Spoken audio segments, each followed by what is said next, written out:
este processo de crescimento económico que teve lugar naqueles anos foi, portanto, fundamentalmente suportado em investimento público. O investimento privado também aconteceu, também teve a sua contribuição e ele foi essencialmente suportado por crédito bancário. E chamo a atenção para estes dois aspectos para que se possa depois perceber onde é que estamos hoje e para onde é que nós queremos ir no futuro.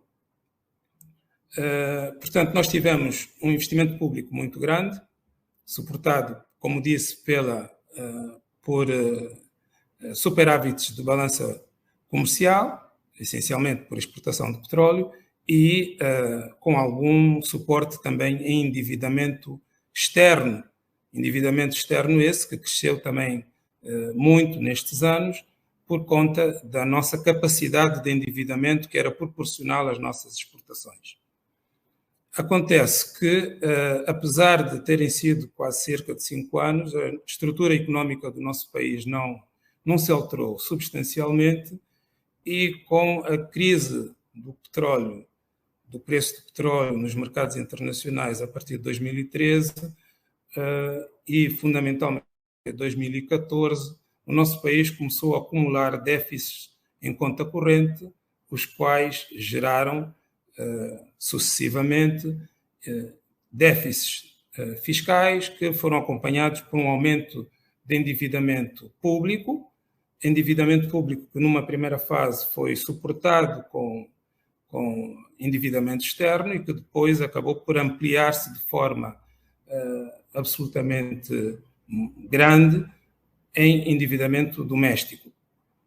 E, acompanhado com este processo, como é óbvio, houve um efeito de crowding out para a economia privada, no setor bancário, e, consequentemente, com isso, nós começamos a assistir, desde 2015, uma quebra do produto interno bruto, que, infelizmente, tem-se arrastado todos estes anos e que foi também acompanhado, como é óbvio, por um aumento das exposições de créditos não performantes na banca comercial.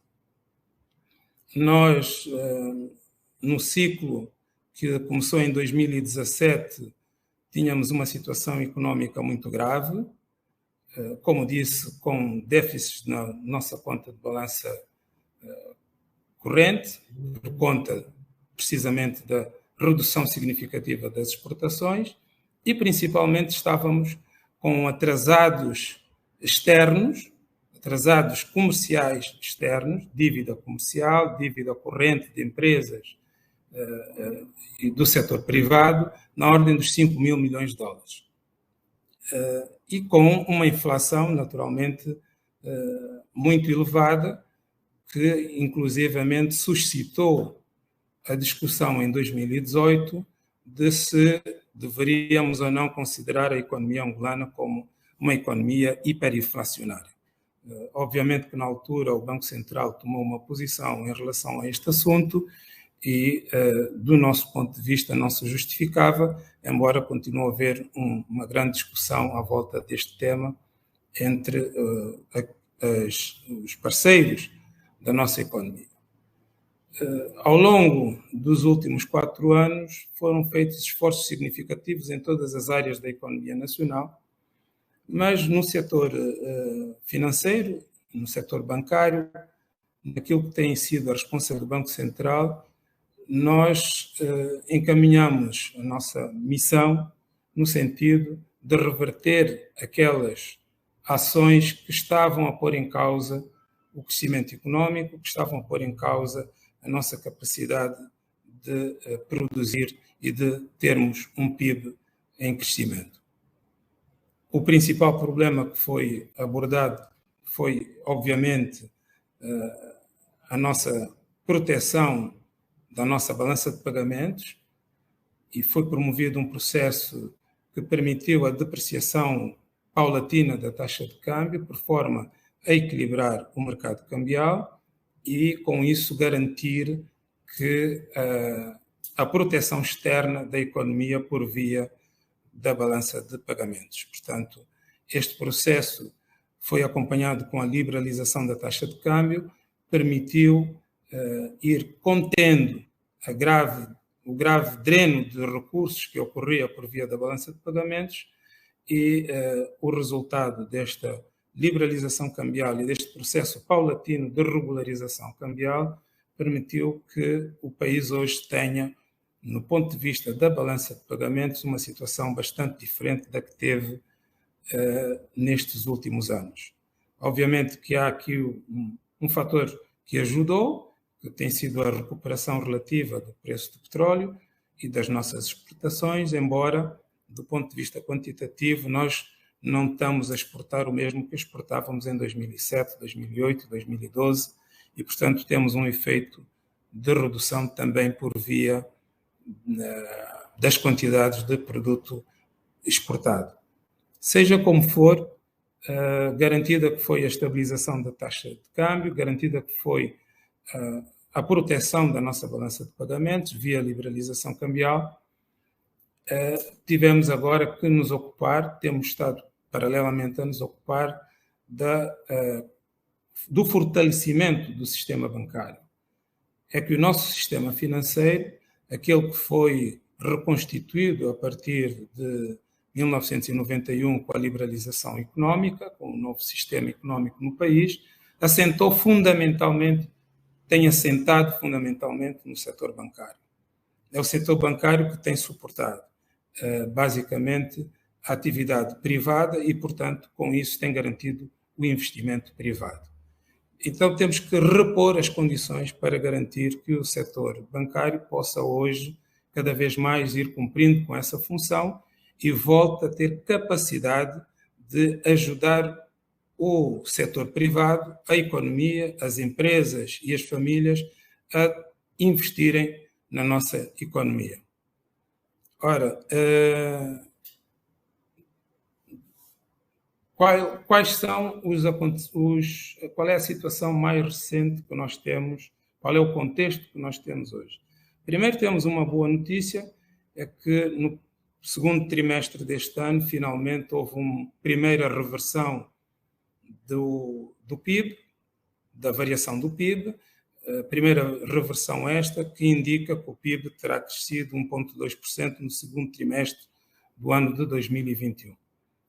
Mesmo nas circunstâncias adversas que implicam a atual epidemia de Covid, para ser considerado um fator positivo esta primeira reversão, que ainda tem muitos desafios pela frente e que não se pode considerar para já como uma reversão definitiva, mas já dá uma boa indicação de que estamos paulatinamente a conseguir mudar o quadro da nossa economia. E mudar o quadro da nossa economia implica, em primeiro lugar, uma diversificação económica, e essa diversificação económica tem que ser suportada, como é óbvio, com o investimento privado e com o investimento público. Já vimos que nos nossos últimos anos o investimento público teve a principal responsabilidade por garantir o crescimento económico. É a altura de nós trazermos o investimento privado também para cumprir com essa função, com esse papel de permitir um aumento do investimento no nosso país, na nossa economia, e com isso permitir a sua diversificação. Então, a situação corrente, hoje nós conseguimos ter um ano em que tivemos um aumento ligeiro, mas significativo das reservas internacionais do nosso país. As reservas internacionais brutas cresceram 1,8 mil milhões de dólares, ou 1,8 bilhões de dólares, se preferirem, e as reservas líquidas cresceram aproximadamente 800 milhões. O que temos hoje umas reservas brutas de 16 mil milhões e reservas líquidas de 9.500 milhões de dólares, o que permite uma cobertura de 12,3 meses de importação, mais coisa, menos coisa. Ou seja, do ponto de vista da nossa exposição externa, o país conseguiu repor as salvaguardas necessárias para suportar as variações que o mercado internacional pode provocar sobre a nossa economia. Só para vos recordar que neste último ano e meio de pandemia houve uma situação de crescimento da inflação mundial, especialmente naqueles produtos dos quais Angola é um grande importador, nomeadamente produtos básicos, quer seja pela própria redução da oferta, quer seja pela disrupção que aconteceu a nível das cadeias logísticas.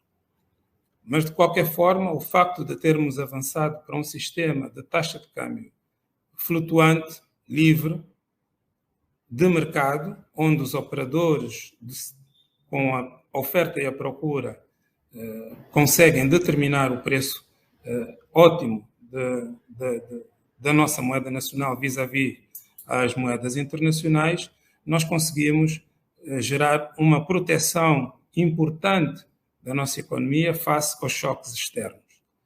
Agora precisamos de resolver os outros problemas mais profundos e que levam mais tempo para acertar.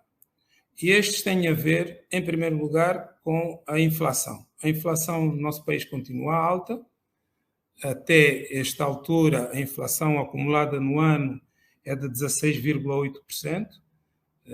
E nós estamos a prever que até o final do ano a inflação chega a 27%, o qual significa que ao longo deste ano aproximadamente 25% da riqueza está a ser destruída por via da inflação.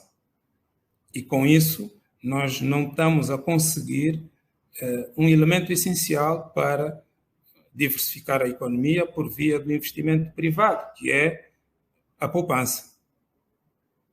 E estou a chamar a colação este elemento importante porque tem implicações na nossa vida que precisam de ser também enfrentadas de forma enérgica, mas com serenidade por todos nós, pelos reguladores e pelos operadores económicos.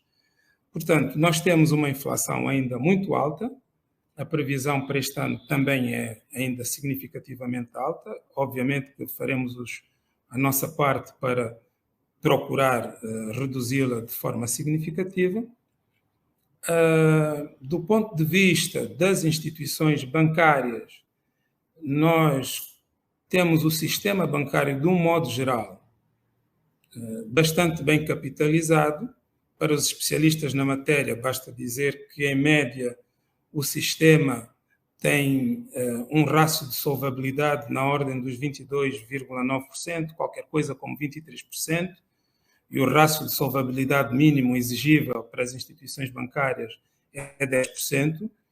Portanto, nós temos um sistema, no seu conjunto considerado, bastante resiliente, bastante bem financiado.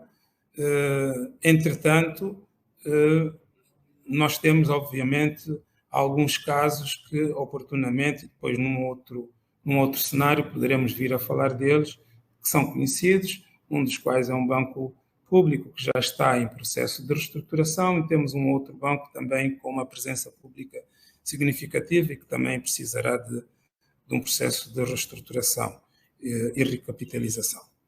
Mas, de um modo geral, o nosso sistema bancário está resiliente, está bem capitalizado, mas não consegue, neste momento, cumprir a sua missão.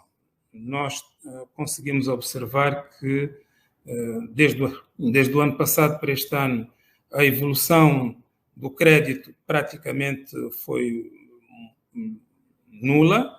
Houve um ligeiro crescimento, mas foi muito, muito suportado pela variação cambial dos ativos que estão em moeda estrangeira e, portanto, o único passo significativo que as instituições bancárias deram no crédito terá sido ao abrigo do aviso 10.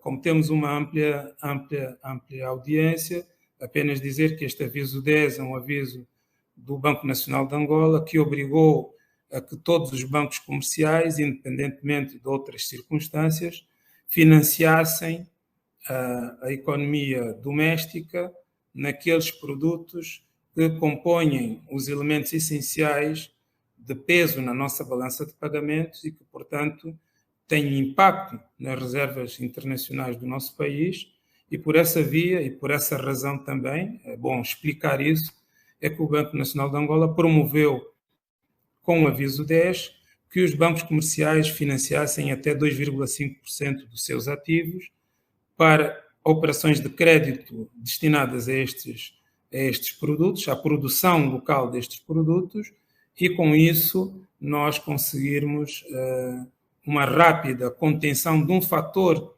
crítico de instabilidade para a nossa balança de pagamentos, como são a importação de bens essenciais, de bens alimentares essenciais para o nosso país. Portanto, ao abrigo do aviso 10, tivemos um desembolso de 351 mil milhões de kwanzas, o que dá, para quem não está muito habituado com estes números em kwanzas, dá aproximadamente 580 milhões de dólares, e estão contratados, portanto já estão contratados neste momento com a banca comercial 575 mil milhões, o que dá cerca de 950 milhões de dólares também para este efeito.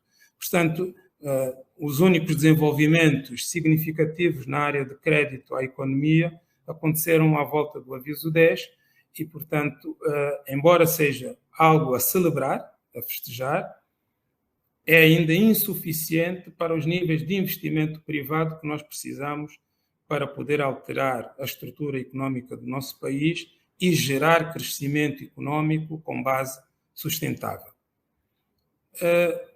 Aqui chegados, queria chamar a população um outro elemento. Portanto, está visto que o nosso sistema bancário sozinho tem suportado indiretamente a economia por via do suporte que fez ao adquirir dívida pública em volumes significativos na conformação dos seus ativos e, portanto, com isso ajudaram as finanças públicas a financiar quer a despesa corrente, quer uma parte da sua despesa de investimento, mas limitou significativamente o seu grau de intervenção no financiamento ao setor privado. E isto, obviamente, que tem efeitos que são significativos no sentido de que a participação do setor privado na criação do investimento é mais reduzida. Então, nós precisamos de chamar novos players, tem que passar a intervir novos players no sistema financeiro, que felizmente já existem, felizmente já temos um avanço também bastante importante, nomeadamente a nível do mercado de capitais, aquilo que serão os mercados regulados, e também do que são os investidores privados, os investidores institucionais, naquilo que são os institutos da poupança institucional, que são as nossas empresas de seguros e os seus fundos de pensões. Portanto, temos mais dois segmentos da nossa economia, do nosso sistema financeiro, que finalmente começam a ter uma nova presença na nossa economia e que permitirão que haja um novo canalizar de poupança para o setor privado, poupança para o investimento privado. E, neste sentido, a boa notícia é que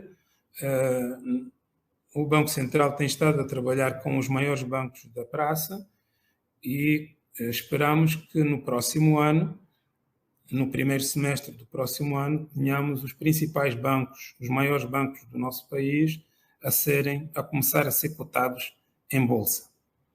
Isto vai dar uma alteração significativa ao landscape do nosso sistema financeiro e vai permitir trazer para o sistema bancário, que no fundo é o principal suporte do investimento privado até hoje, tem sido o principal suporte, trazer uma nova agregação para o nosso sistema por via do mercado de capitais.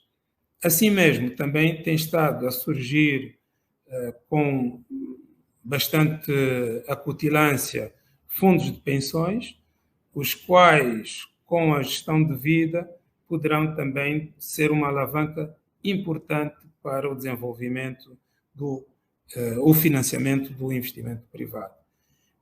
A conjugação destes 3 espaços de intervenção no sistema financeiro, com os seus respectivos reguladores, o Banco Nacional de Angola a regular o sistema bancário e o sistema não bancário,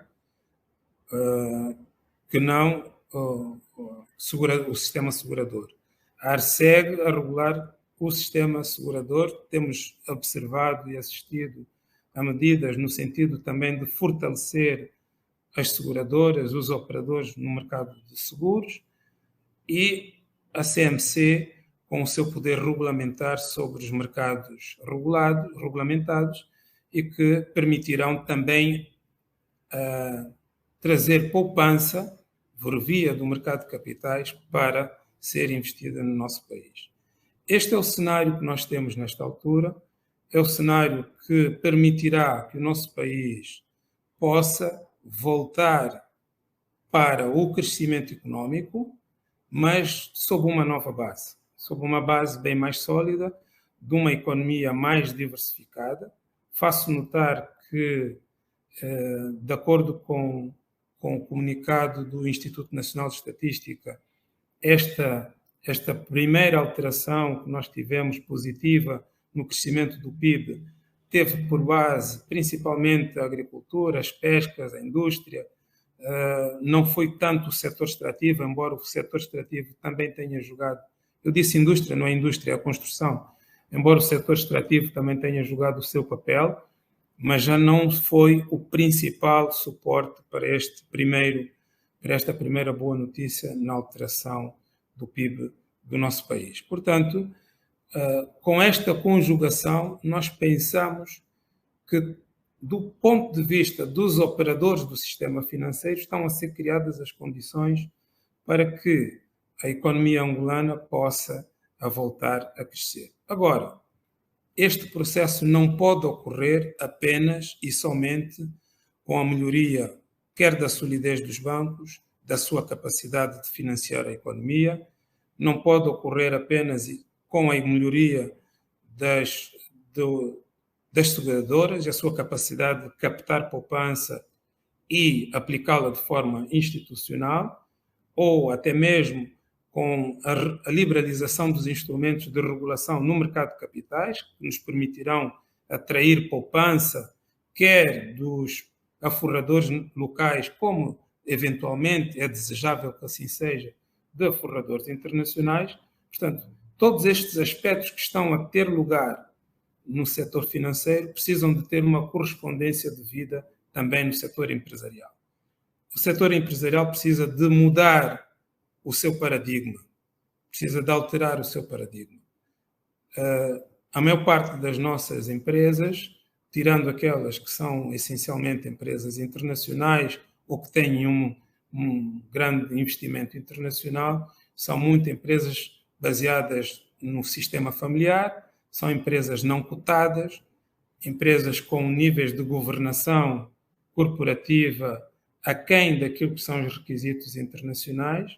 Portanto, é importante também dizermos e discutirmos neste webinar que, felizmente, o AMG Advogados organizou, é preciso também discutirmos que novo setor empresarial nós precisamos para o nosso país. Que empresas é que nós precisamos no nosso país?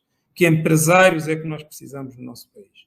E como é que nós somos capazes de atrair as poucas, as pequenas, as médias e as grandes poupanças que são geradas principalmente pelas famílias, pelas empresas angolanas que ainda vão funcionando e, consequentemente, também sejamos capazes de atrair poupança internacional. Esses são os nossos desafios, são os desafios que nós nos colocamos, desafios estes que o setor financeiro tem estado a abraçar e tem estado a conseguir avançar. Uma palavra apenas para dizer que há uma peça que estava a faltar, que é a peça da incorporação das famílias no setor financeiro, e a inclusão financeira está também a começar a ter outros instrumentos que vão permitir que cada vez mais as pessoas possam fazer parte do setor financeiro, possam servir e ser servidas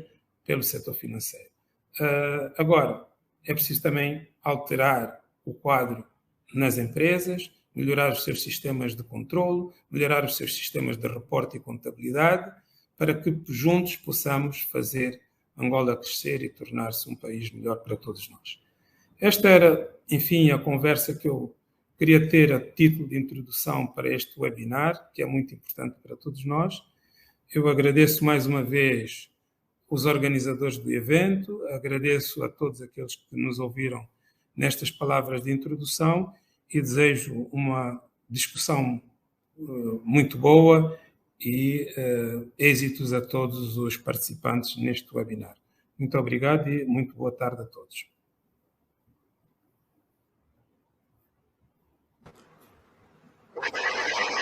Muito obrigada, Dr. Rui Miguel, por nos conceder a honra da abertura deste webinar. A atual crise econômico-financeira é global, transversal e teve a sua origem no sistema financeiro. É por isso que parece consensual que a solução para a crise passa, sobretudo, pelo setor bancário. Ao setor bancário é colocado o desafio de contribuir para o inverter desta tendência, sendo comumente aceite que qualquer solução deverá passar pela qualidade de crédito e pela forte regulamentação a que o setor está sujeito. No plano da regulamentação, nos últimos anos, o setor bancário tem se robustecido com a aprovação de legislação, bem como dando especial relevância às matérias de compliance e corporate governance. É consensual que a dimensão do governance passou a assumir um papel fundamental na construção de comportamentos como a confiança e a preferência, que deve ser transversal a todos os atores do sistema financeiro bancário, desde a entidade reguladora, passando pelas empresas e culminando nos consumidores ou clientes. Um dos maiores desafios que o sistema bancário enfrenta é certamente a adequação às normas e códigos internacionalmente aceitos, a reforma do sistema de pagamentos e tributário, bem como a educação e inclusão financeira. Às empresas requer-se uma gestão sustentável, promovendo a cultura da transparência, da equidade, da prestação de contas e da responsabilidade corporativa, procurando, através da banca, financiar-se para produzir excedentes de tesouraria, criando condições para o crescimento e desenvolvimento da economia. Sendo o setor financeiro bancário fundamental para o fomento do empresariado, crescimento da economia, é importante refletirmos ou abordarmos o seu desenvolvimento, a sua credibilidade nos dias de hoje, bem como as inovações que marcarão o futuro da nova economia e o amanhã. A NG Advogados agradece a todos aqueles que se predispuseram a participar no debate desta primeira secção do segundo ciclo de webinars NG Advogados. Um especial agradecimento aos palestrantes que acederam a partilhar as suas experiências profissionais. Agradecemos do mesmo modo os nossos parceiros institucionais, o Banco Nacional de Angola, aqui representado por Sua Excelência o Vice-Governador, Dr. Rui Miguel, que procedeu à abertura do evento. A CMC, Comissão de Valores Mobiliários. A ARCEG, Agência Angolana de Regulação e Supervisão de Seguros. A Bodiva, Bolsa de Dívida e Valores de Angola. O BAI, Banco Africano de Investimentos. E ao nosso media partner, a Media Room. Agora vou passar a apresentar os nossos palestrantes. Em primeiro lugar, temos a doutora Iris Solange Menezes Verdades, administradora executiva do BAI. O Dr. Lourenço Felipe, diretor comercial de marketing do Fundo de Garantia de Crédito. O engenheiro Francisco Franca, CEO, responsável principal de investimentos da Africa Development Bank na Costa do Marfim.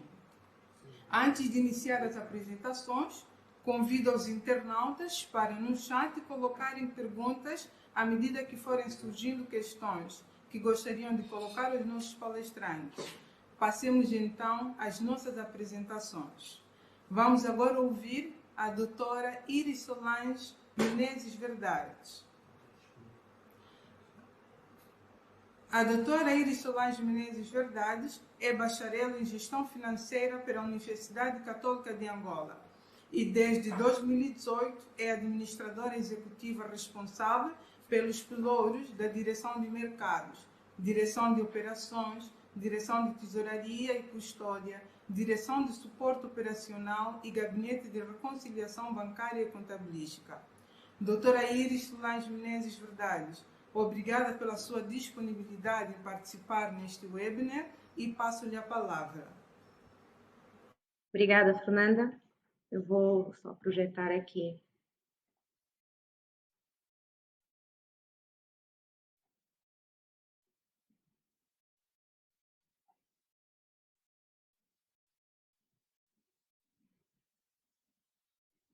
Não sei se me conseguem dar nota de que estão a ver a minha apresentação. Ainda não, doutora, ainda não estamos a ver. Ainda não? Não.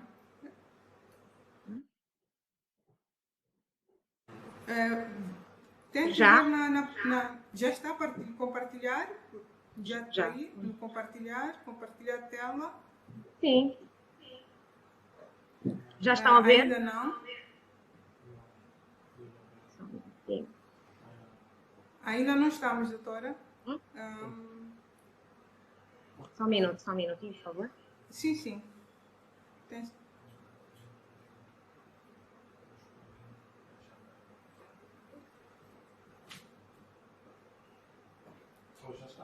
Já estamos, doutora. Já estamos a ver a sua tela. Ok, obrigada. Em nome do BAE, agradeço o convite da MG Advogados para participar neste webinar. Apresento os meus cumprimentos ao Sr. Vice-Governador Rui Minguens, os palestrantes e distintos convidados que seguramente enriquecerão todo o programa. Uma vez que o sistema financeiro está indissociavelmente ligado à economia, farei uma breve abordagem sobre a economia e o sistema financeiro e a seguir sobre a instituição que hoje represento.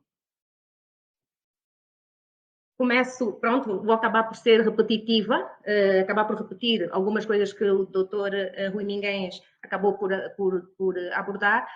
No entanto, eu, sem mais, vou mesmo ter que o fazer, já faz parte da minha apresentação, então começo com esta boa notícia. Segundo nota divulgada a 13 de setembro, a Moody's realizou o upgrade do rating da República de Angola para B3 em outlook estável, com base em diversos indicadores, que não vou aqui detalhar, mas que destacaria a estabilização da taxa de câmbio e também uma projeção para o preço do petróleo à ordem dos $65 por barril. Há uma perspectiva também de crescimento do setor não petrolífero, que poderá reduzir a dependência económica do petróleo.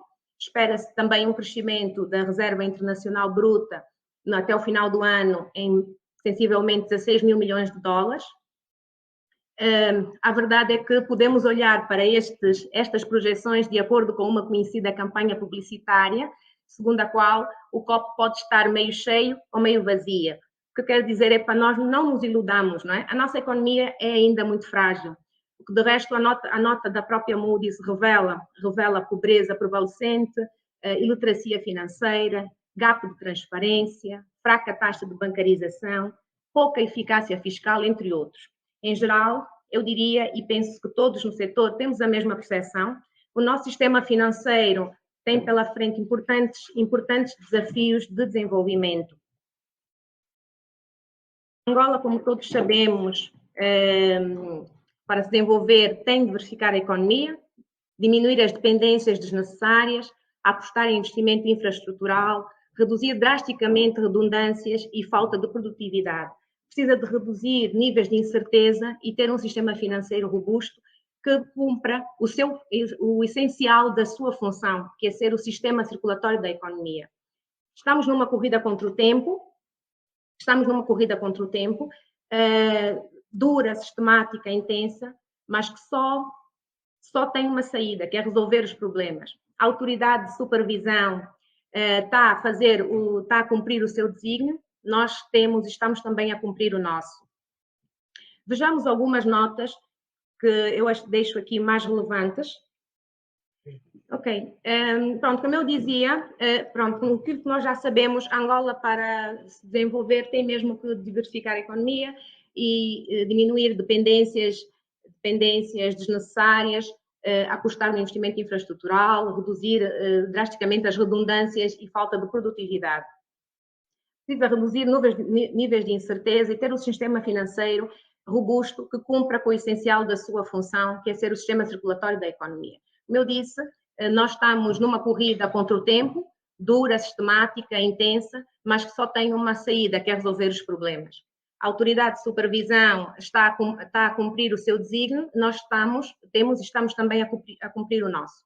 Ressalvo aqui algumas notas relevantes, ou seja, que não há como não aceitar. O nosso sistema financeiro nasceu e cresceu em bases algumas vezes discutíveis ou complexas, estruturas acionistas, eu diria, pouco sólidas, pouco ou muito deficiente atenção ao controle interno e ao controle de custos, pouco ou nenhuma atenção aos proveitos sem risco. Isto aqui refiro muito à margem complementar, ou seja, o produto bancário esteve muito assente na margem financeira, em crédito puro, investimentos mal programados ou até desnecessários,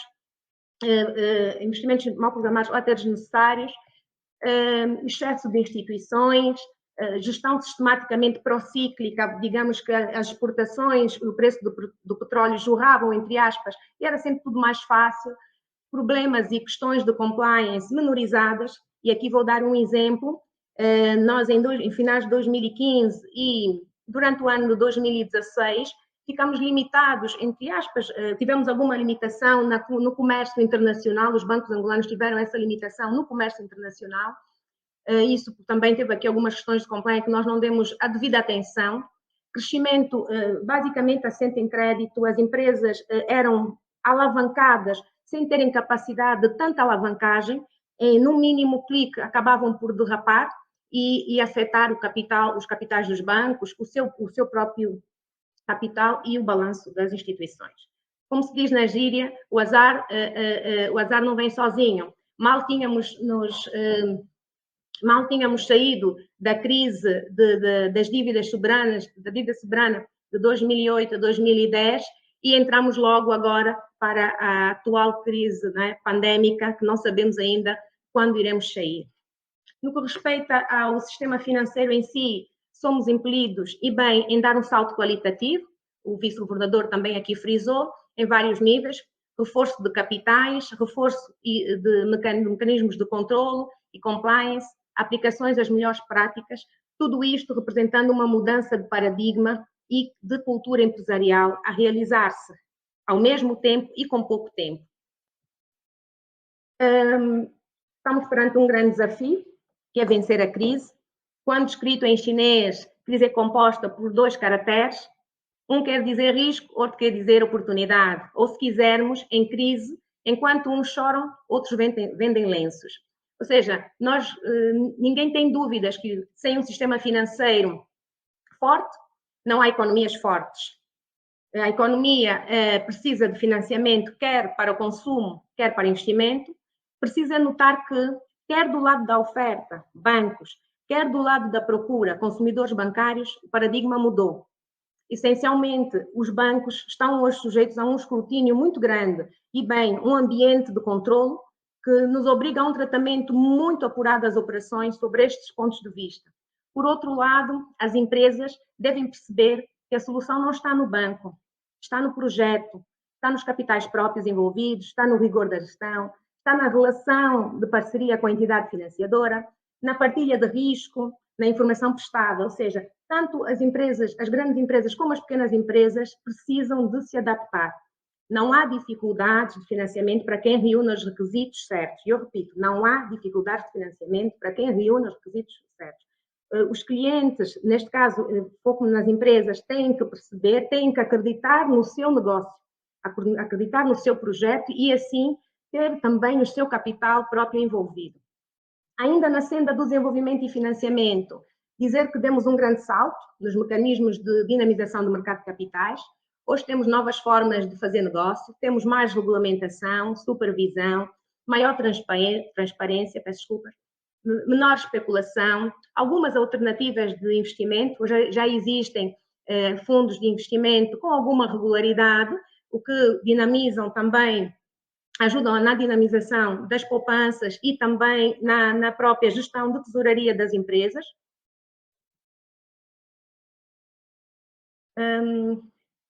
Incidindo agora sobre a instituição que hoje represento, o BAE, que nasce em 96 com um conjunto de shareholders que dão força à nossa assinatura, que é confiança no futuro. Deixem-me até brincar um pouco com os nossos anos de existência.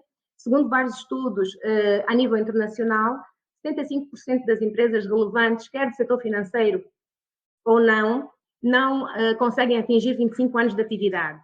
É bom, sim, mas não garante nada. Por este motivo, permanecemos num contínuo processo a acertar no rumo e na evolução.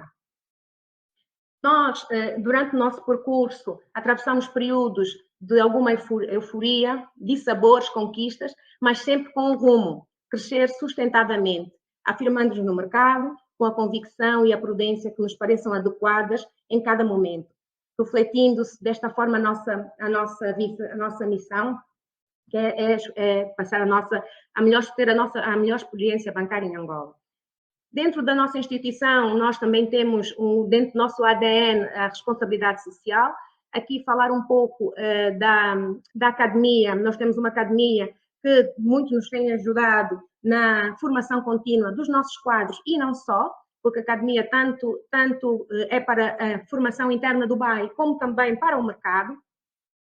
Temos também a fundação, que é de um cariz mais de donativos e apoio a instituições de cariz social, ainda dentro do domínio da responsabilidade social, mas não dentro da academia, nem da própria fundação. Nós temos sido um motor de apoio a muitas empresas na solicitação de crédito bancário, ou seja, temos auxiliado as empresas na organização do seu dossiê para estarem dentro dos requisitos legais e assim elegíveis ao crédito bancário.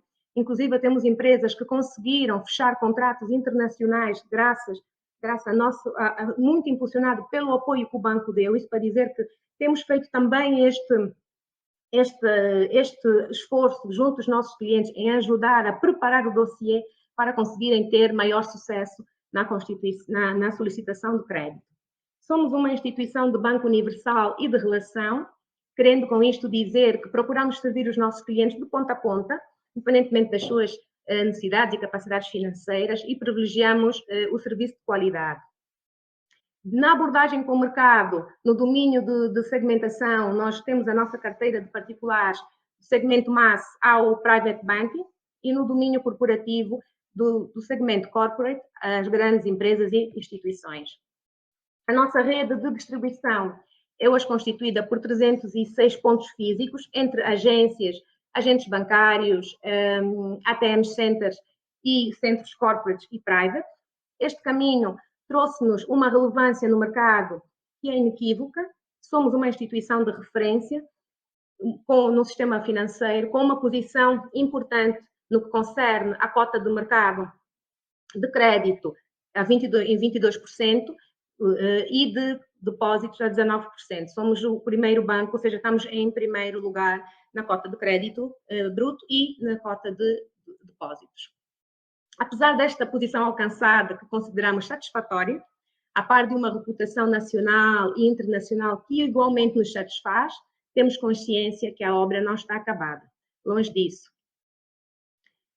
Eu uso muito uma expressão de um autor que, por regra, é muito virado para a modernização e a forma como os gestores devem olhar para as empresas. E aí fui pegar um excerto que achei interessante e achei que se iria adequar perfeitamente no contexto e no tema que estamos aqui a abordar. E vou aqui dizer, pronto, quando o ritmo de transformação no exterior é superior ao ritmo de transformação no interior, o futuro é negro.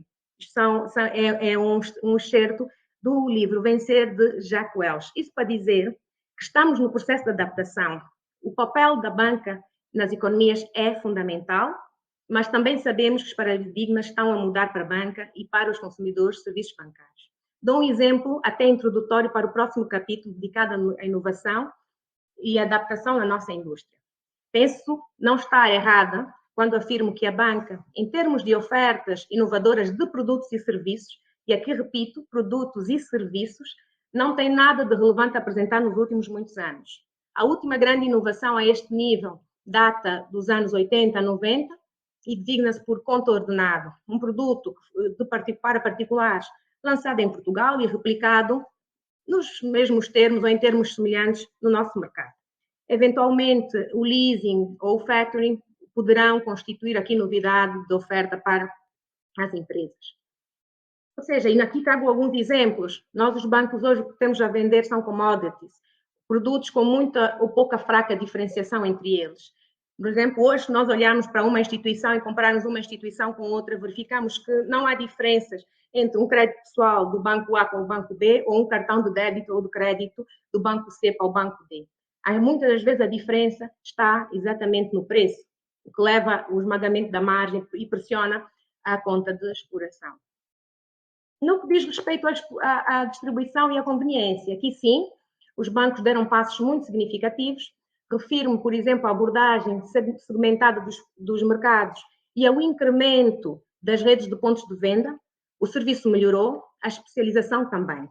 Só que estes passos estratégicos e distintivos, infelizmente, não tiveram de mãos dadas com o processo de melhoria dos níveis de bancarização e literacia financeira. Há uma expressão que gosto muito, segundo a qual a oferta cria a sua própria procura. Ora, os bancos podem e devem ser impulsionadores desta evolução qualitativa através de mecanismos disponibilizadores para estarem com o seu banco sem ser fisicamente. É um processo inevitável e intergeracional, o qual, por sua vez, como disse Fernando Pessoa, primeiro estranha-se, depois entranha-se. Hoje, por exemplo, nós vivemos enchentes nos ATMs, sendo que parte desta avalanche de pessoas que toleram essas filas são lá para simplesmente fazer consultas ou transferências ou pagamentos. Então, nós não percebemos, como bancários, nós não percebemos qual o real motivo do mercado não utilizar os canais alternativos que têm as mesmas funcionalidades que tem um ATM, com exceção do levantamento em numerário. E não necessitam sair de casa. Vou aproveitar o espaço de antena até para fazer uma pequena publicidade do banco que represento. Nós, BAE, temos, por exemplo, para o nicho de mass market, o Equanza. O nosso Equanza é um canal que tem funcionalidades muito semelhantes ao que tem o ATM, com exceção, repito, do levantamento numerário. Muito fácil de utilizar, está para o nicho de mercado de mass market. Com um simples telefone pode-se ter acesso ao Equanza, não precisa de ter internet, pode fazer as consultas, os pagamentos, transferências e também fazer levantamentos junto a agentes autorizados ou no próprio ATM. Temos também o nosso BAE Direto, que é antigo, está muito virado para um nicho de clientes que já têm capacidade de ter internet, já utilizam um telefone melhor sofisticado, vou assim utilizar a expressão, e também tem todas as funcionalidades que tem o ATM, e inclusive até tem funcionalidades superiores que ajudam também as empresas a poderem transacionar. E por último, não deixando de lado, falando um pouco da credibilidade, reparem que um produto que uma instituição financeira vende é confiança. Ora, entendemos que diante de inúmeras situações de atropelo e a ética e ao sigilo bancário que vivemos, torna a credibilidade um tema de bastante discussão. Mas temos todos que fazer parte desta construção e assim contribuir para o fortalecimento do sistema financeiro. A rúbrica de custos hoje, com segurança, que as instituições, a rúbrica de custos com segurança de informação é das mais importantes hoje na maior parte das instituições financeiras, umas, pronto, por arrasto ou por obrigação da própria regulamentação, imposição do aviso 8/2020 e também pela monitorização da Agência de Proteção de Dados. Outras, como é o caso do BAE, muito antes da divulgação do BNA, já tinha esta temática em cima da mesa exatamente para garantir a segurança da conta dos clientes, garantir a segurança da base de dados, garantir a segurança dos perímetros de rede e assim evitar que tenhamos aqui surpresas. Temos também, temos um programa com uma periodicidade, dentro deste âmbito, um programa com uma periodicidade regular para exatamente garantir todas estas vertentes que eu acabei de frisar. Quanto ao combate à fraude, é um tema que eu gostava de deixar também aqui uma nota. Hoje temos vivenciado muitas mensagens de atualização de cartão de débito e as pessoas acabam, mesmo com com alguma informação, acabam por caírem nestas redes. E nós, neste quesito, temos feito muita sensibilização, muitos alertas, informação constante e intensa nas redes sociais, para que o nosso cliente esteja atento e consiga proteger, sabendo diferenciar uma notificação buy de outra não buy. Nós temos uma notificação específica e aqui alerto a todos os nossos clientes que estejam atentos às nossas notificações para que consigam então fazer essa diferenciação e não sejam alvos destas fraudes. Com isto, eu termino a minha apresentação e pronto, tive aqui um pequeno embaraço, acabei por não seguir, mas agradeço à MG Advogados pelo convite.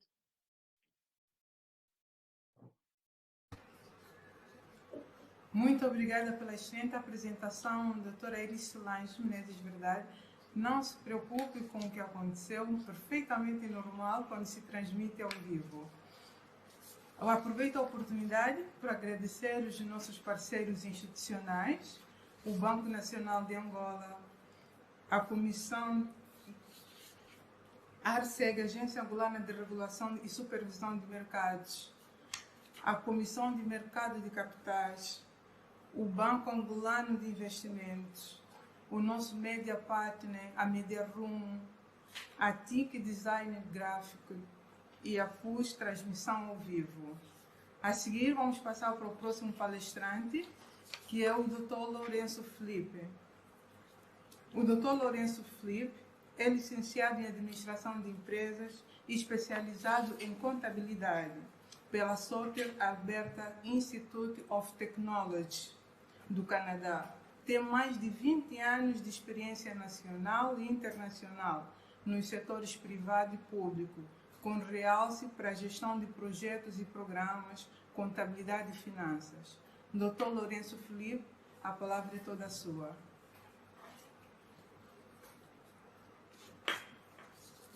Muito obrigado, doutora Fernanda. Aproveito aqui a estender as minhas saudações a todos os participantes neste segundo ciclo de webinars organizados pela MG Advogados. Saudar, em particular, os palestrantes que nesta tarde estão aqui a contribuir as suas valiosas experiências com todos os participantes.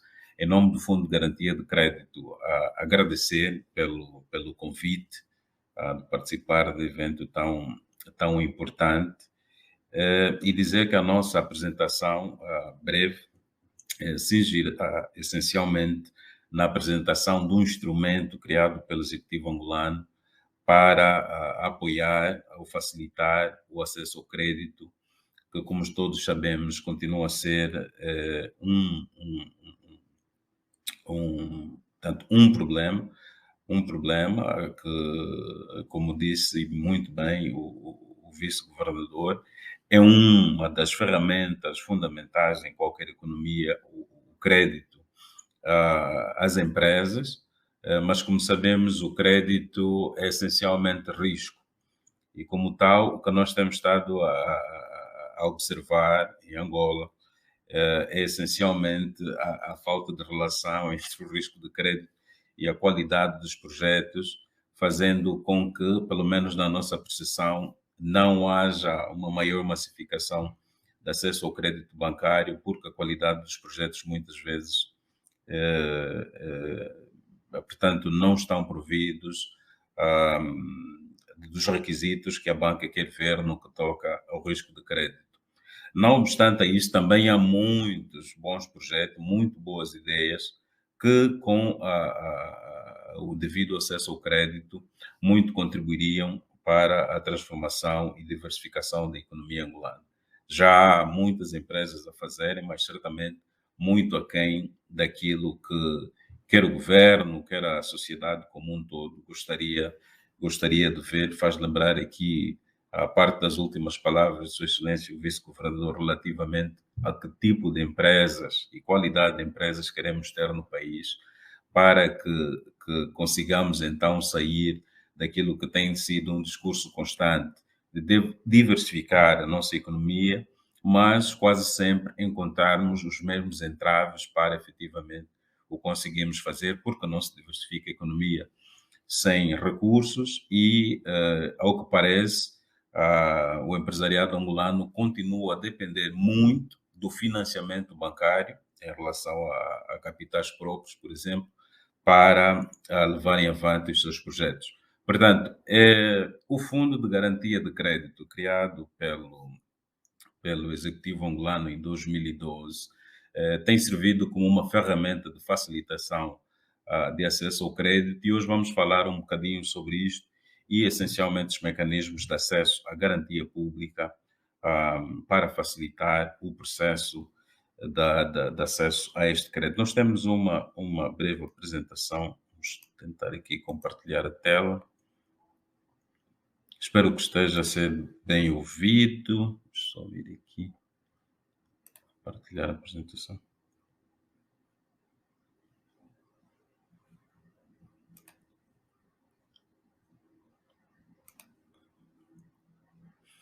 Ok, não sei se conseguem ver a apresentação. Sim, sim. Uhum. Sim, conseguimos ver, doutor. Conseguimos ver. Muito obrigado, doutora Fernanda. Portanto, como dizia, as garantias de crédito servem para diminuir o risco de crédito no momento de captação de recursos. Isto porque... parece que não... peço desculpas.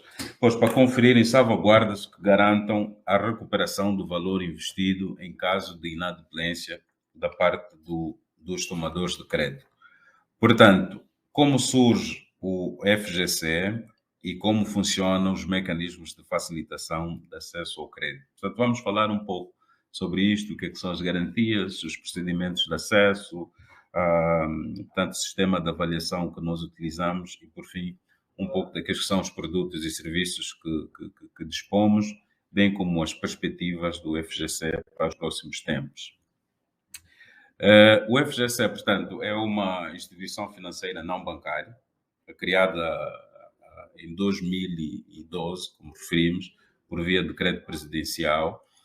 Tem a sua atuação adequada à legislação estabelecida pelo Decreto Presidencial 197/15, 16 de outubro, e como instituição financeira não bancária, financiada por capitais públicos, goza de autonomia administrativa, financeira e patrimonial, como não podia deixar de ser, está sujeita à supervisão do BNA, mas também é superintendida pelo titular do Poder Executivo por via do Departamento Ministerial responsável pelas finanças públicas.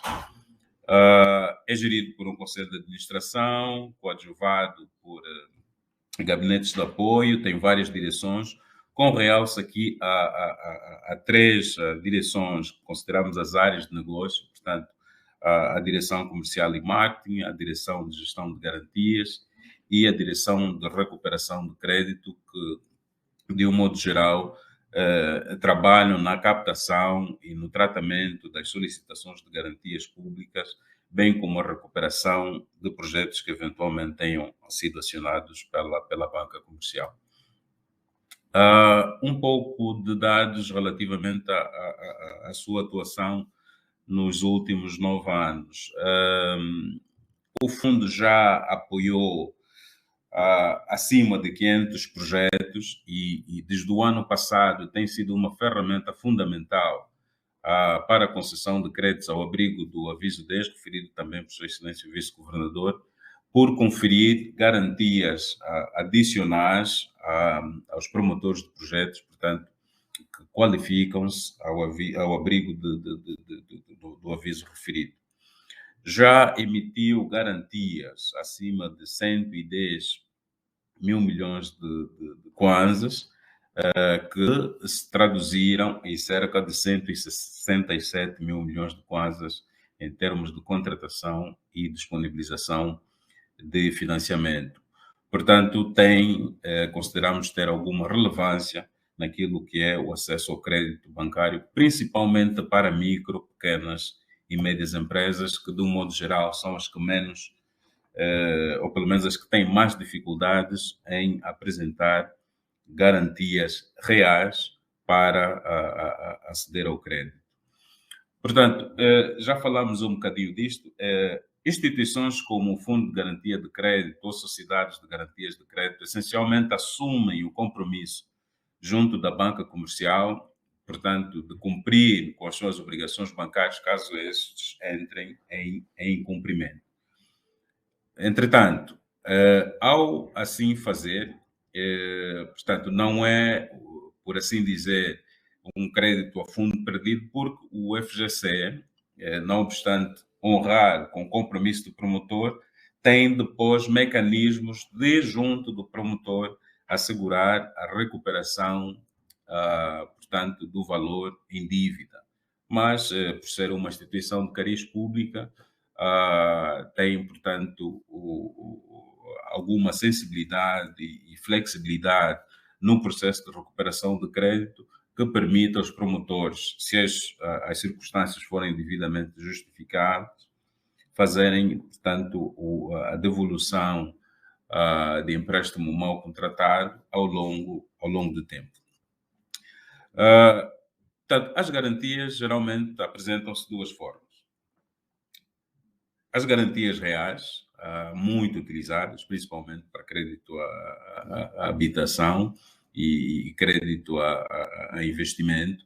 E aqui estamos a falar essencialmente da hipoteca de imóveis ou terrenos, o penhor de equipamentos, o penhor de depósitos, por serem tangíveis e, portanto, facilmente recuperadas e reutilizadas pela banca. Mas depois também existem aquelas que são consideradas as garantias fidejussórias ou garantias pessoais, onde destacam-se a consignação das receitas, a caução, o aval e a fiança. Portanto, a garantia pública enquadra essencialmente nas garantias pessoais, nesse caso das personalidades jurídicas, que são as empresas, ao conferirem garantias adicionais às eventuais garantias reais que detenham para assegurar os seus financiamentos. Qual é a importância delas?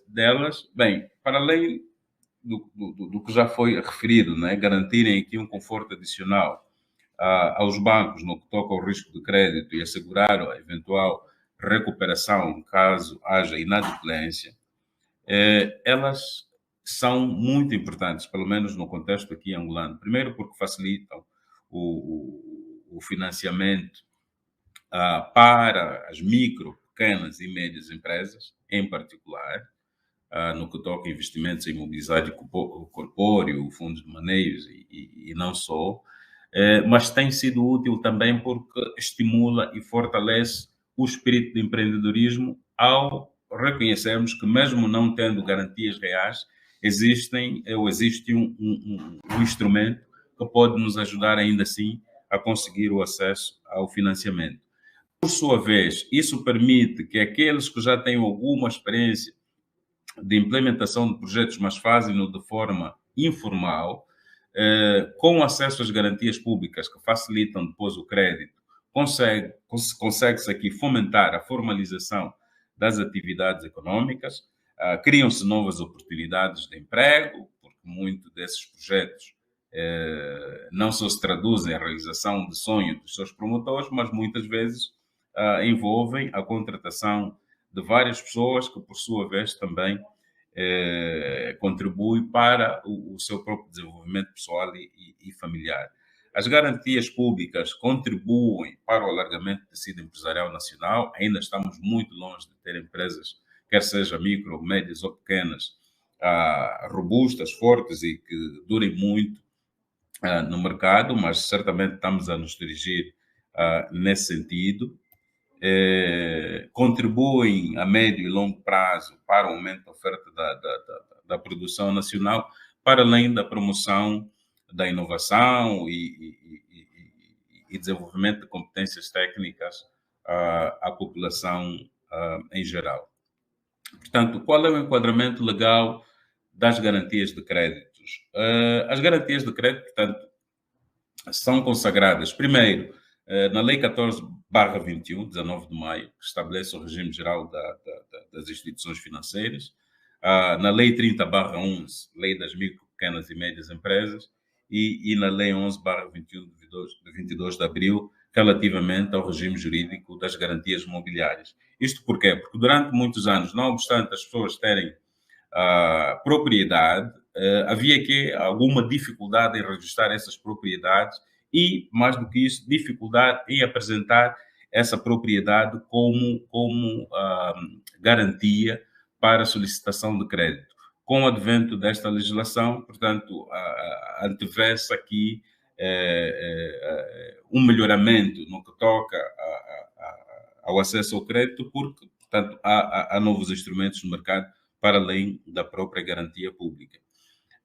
Relativamente ao Fundo de Garantia de Crédito, realçamos aqui o aviso 19/20, 21 de agosto, portanto, que estabelece as regras operacionais do Fundo de Garantia de Crédito, que em certa medida não diferem das responsabilidades da banca comercial no que toca ao acesso ou, portanto, à emissão de crédito. O Fundo de Garantia de Crédito deve, em função dessas regras, ter sistemas e tem muito específicos da avaliação das solicitações de garantias que se assemelham muito ao processo de avaliação do risco de crédito da banca comercial angolana.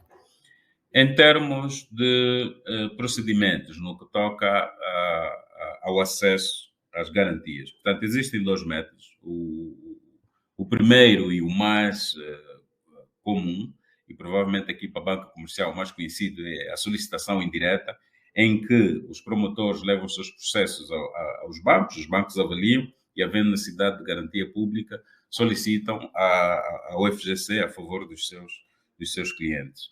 As diretas, portanto, é um produto relativamente novo, começou a ser executado essencialmente muito recentemente, em apoio ao programa ao PRODESE, ao PAC e também ao Aviso 10, em que é possível agora os promotores de projetos de investimento virem diretamente ao FGC solicitar a pré-emissão da garantia pública e com ela poderem então livremente ir a qualquer banco solicitar o seu crédito. Naturalmente que a preferência vai para os bancos com quem já trabalham, mas entendemos que assim conseguimos também dinamizar aqui alguma competitividade entre as instituições financeiras no sentido dos promotores apresentarem as suas ideias a vários bancos e contratar o financiamento, portanto, aquelas instituições que melhor se revêem na proposta apresentada. Os requisitos para acesso à garantia pública são os que aparecem no ecrã, portanto, para além da empresa estar legal e regularmente constituída, portanto, deve necessariamente apresentar o que pretende promover por via de estudos econômicos, de viabilidade, um plano de negócio que espelhe claramente o que se pretende fazer, a sua viabilidade, bem como as projeções financeiras, e para aquelas empresas que já estejam em atividade, portanto, o relatório ou as contas dos últimos exercícios, ou pelo menos a indicação de regularização fiscal como prova de que está formalmente a cumprir com as suas obrigações. E para além disso, portanto, indicação do que é que poderá apresentar como contragarantias, portanto, garantias reais que eventualmente tenha disponível também são solicitadas pelo FGC. Com essa informação, portanto, como qualquer outra instituição financeira, nos deparamos aqui com algumas coisas a prestar atenção. nomeadamente os níveis de serviço, portanto, temos prazos a cumprir, geralmente 45 dias úteis para se responder às solicitações de garantias, pois embora trabalhamos aqui no sistema de 15-40, ou seja, em pelo menos 15 dias já damos alguma indicação ao promotor, potencial empresário, se o processo está conforme ou não, e até 40 dias úteis uma decisão definitiva sobre a sua solicitação. Agora, a obrigação não está só do lado do Fundo de Garantia de Crédito, mas também dos próprios promotores. Portanto, existe o instrutivo número 4/19, de 26 de abril, que tem, portanto, informação clara em termos dos requisitos de qualificação para acesso ao crédito, que aplica-se também aqui às garantias públicas, que é importante que os potenciais promotores de negócio tenham conhecimento. Portanto, como sabem, os créditos são avaliados em várias dimensões, mas geralmente resumidas naquilo que é conhecido como os 5 Cs do crédito, onde estamos a falar do caráter ou perfil do promotor, a sua capacidade financeira, capital, portanto, qual é a capacidade de contratar crédito e que eventualmente que disponibilidade tenha no momento. Analisa-se também o contexto econômico em que o cliente se encontra, são consideradas condições, e aí depois o colateral, que é como falamos, as contra-garantias que eventualmente os promotores têm. Portanto, não vamos ler a lista, mas há um conjunto de qualificadores que os promotores de investimento devem obedecer para que, não só no FGC, mesmo na banca comercial, possam ter as suas propostas, as suas solicitações de crédito avaliadas nas melhores condições, se cumprirem, portanto, com aquilo que o BNA estabelece como os requisitos ou de qualificação para acesso ao crédito. Portanto, o FGC procede a duas análises, duas avaliações, quando são feitas solicitações de garantias públicas. Portanto, o primeiro passo é a avaliação qualitativa, que é feita pela Direção Comercial e Marketing, onde é feita, no fundo, a pré-avaliação da viabilidade do negócio proposto. A seguir a isto, havendo viabilidade, é submetida a avaliação qualitativa pela Direção de Gestão de Garantias, onde é feita uma introspeção mais profunda, principalmente dos números, e após isso, então, é submetida à decisão do Comitê de Crédito, que de resto é um colégio institucional que avalia a proposta no seu todo e determina se é portanto, merecedor ou não da garantia pública. Atualmente, o FGC tem dois produtos principais. Portanto, o GAP, que são garantias de apoio à produção, que de um modo geral englobam as iniciativas do Executivo, conhecidas atualmente como o PRODESE, bem como o aviso do BNA, o aviso 10, portanto, que já passou por alguns outros avisos desde 2019, e concede garantias até o limite máximo de 75% do financiamento requerido. Mas o FGC, por limitações estatutárias, não emite garantias acima do equivalente a 5 milhões de dólares. Portanto, o limite máximo são 75%, desde que não exceda o equivalente a 5 milhões de dólares. Um outro produto também em implementação é o PDAC. O PDAC, na verdade, é um projeto sob implementação pelo Ministério da Agricultura, que é o projeto de apoio à agricultura comercial, mas ela incorpora financiamento bancário e, portanto, garantias públicas. Ali o limite é relativamente mais reduzido, 65%, os valores de financiamento também, ou os montantes máximos também têm limites, mas é um projeto que vai ganhando força e tem facilitado, portanto, o aumento do setor primário no que toca à agricultura, essencialmente. Portanto, tem culturas específicas e o FGC tem estado a apoiar também este produto. Temos em carteira outros produtos, a organização empresarial, a legalização patrimonial, o microcrédito, tesouraria, que de resto são situações, algumas delas pontuais, que a nossa classe empresarial muitas vezes apresenta e com dificuldades. Dificuldades de sem garantias não conseguir organizar-se, quer seja contabilisticamente ou patrimonialmente, e, consequentemente, não estar em condições de aceder ao crédito. Portanto, estamos aqui a estudar a apresentação desses produtos para facilitar aquelas operações mais pontuais que não se traduzam necessariamente em montantes muito altos. Para os próximos tempos, portanto, há desafios e há oportunidades, e o FGC não é imune a isso. Portanto, o que está estabelecido nos pilares estratégicos do FGC de 2021 a 2025 são essencialmente 6 áreas de atuação que não só reforçarão aqui a atividade do Fundo de Garantia de Crédito, mas mais do que isso, traduzir-se em um melhor apoio à classe empresarial angolana e aos nossos parceiros naturais, os bancos comerciais, em oferecerem o crédito nas melhores condições possíveis. Portanto, um deles é contribuir para a consolidação do Sistema Nacional de Garantias. Atualmente, a única instituição vocacionada à emissão de garantias públicas é o FGC. Portanto, pretende-se reforçar aqui o Sistema Nacional de Garantias com o fomento de sociedades de garantias de crédito, que de resto são parcerias entre a FGC, mais o setor privado e a banca, em que, portanto, a doutora Iris Solange falou um bocadinho disso, em que a banca participa, em certa medida, no processo de preparação dos projetos de investimento que são levados à banca e ainda contribui também com garantias financeiras para a implementação desses projetos. Portanto, é um dos principais pilares da atuação do FGC nos próximos tempos e antevê-se a partida o surgimento das primeiras sociedades de garantias ainda no próximo ano.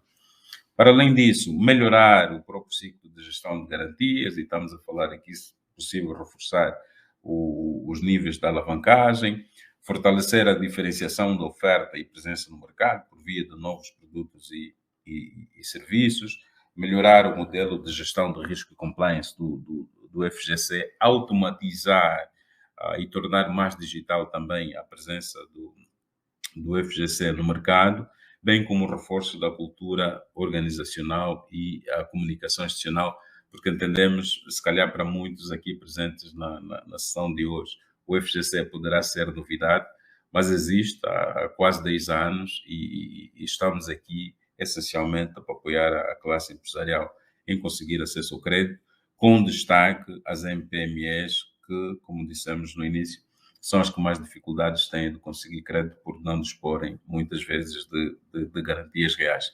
De resto, esta é a apresentação que nos oferecia a apresentar. O nosso agradecimento, mais uma vez, à MG Advogados pela oportunidade e estamos disponíveis para responder às eventuais questões. Muito obrigado.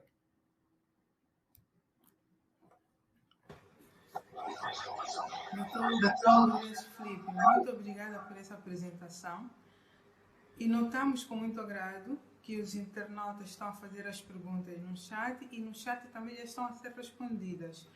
Por favor, continuem a colocar as vossas questões e, na medida do possível, vão sendo respondidas no chat e as que não puderem ser respondidas no chat, responderemos depois quando o debate for aberto.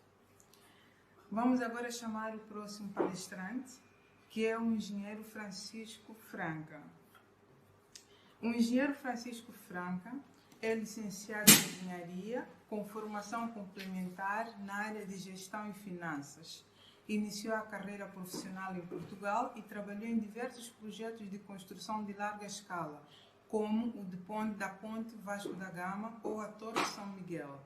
É CEO do Grupo Mota-Engil Angola, multinacional com atividade centrada na construção e de infraestruturas com um volume de negócios anual de 500 mil milhões de dólares americanos e mais de 5 mil trabalhadores. Acumula também funções como membro da Comissão Executiva da Mota-Engil Europa África Sub-Holding, para a Europa e África, presente em 28 países e 3 continentes. Engenheiro Francisco Franca, muito obrigada pela disponibilidade em participar no nosso webinar e passo-lhe a palavra. Boa tarde a todos. Queria agradecer o convite da MG Advogados para este webinar. Agradecer também aos outros palestrantes e ao vice-governador do Banco Nacional de Angola e aos tantos palestrantes e participantes. Hoje traz-nos aqui, digamos, a relação das empresas com o sistema financeiro angolano. Eu vou fazer uma pequena apresentação da Mota-Engil. Muitas vezes a Mota-Engil é confundida, a Mota-Engil, como uma empresa, digamos, que não é de Angola. A Mota-Engil, depois eu vou-vos mostrar a história da Mota-Engil. Mota-Engil, a primeira atividade da Mota-Engil foi em Angola, em Cabinda. Portanto, o grupo Mota-Engil surgiu em Cabinda e não em Portugal. E, portanto, eu vou-vos partilhar aqui a apresentação. Deixa-me só aqui.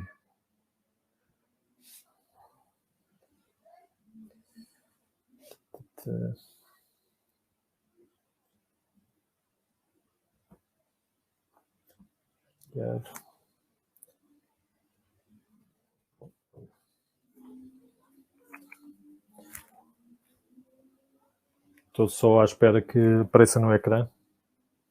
Pronto, já está aí. Vamos tentar.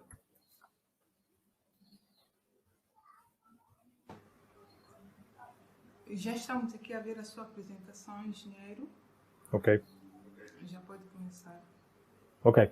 Sim, senhor. Oi.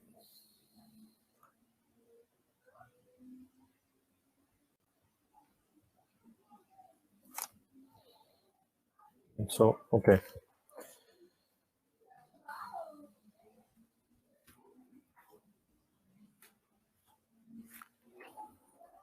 Aqui um delayzinho da apresentação. Pronto, já vamos.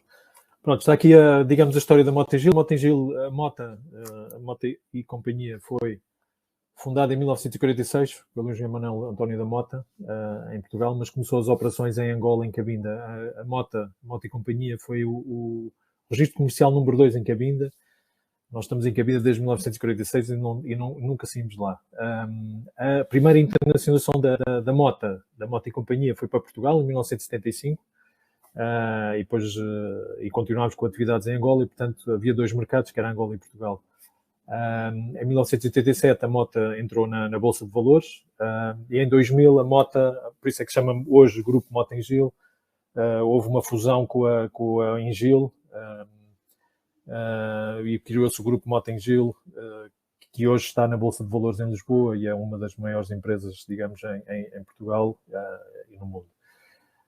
Nos últimos 10 anos, a Mota cresceu 8 vezes fora de Portugal, com a África e a América Latina como o principal foco da internacionalização. Nós, em África, para se entender, nós estávamos basicamente em 3 mercados, Angola, Moçambique e Malawi, e Angola com quase 80% do nosso volume de negócios. Hoje estamos em mais de 12 países, ou 13 países, com atividades em 13 países, derivada, digamos, em 2008, derivada da crise das dívidas soberanas, tivemos que crescer para fora, digamos, do nosso mercado natural, que era Portugal e Angola, e, portanto, crescemos para outras atividades. Portanto, o Grupo Mota-Engil é basicamente uma holding, e depois está é subdividido em 3 holdings, uma na Europa, uma em África e outra na América Latina, com um total nós temos um total de cerca de 32 mil trabalhadores. Pronto, isto é o mundo Mota-Engil. Nós na Europa estamos em 5 países, Portugal, Espanha, Reino Unido, Polónia e Irlanda.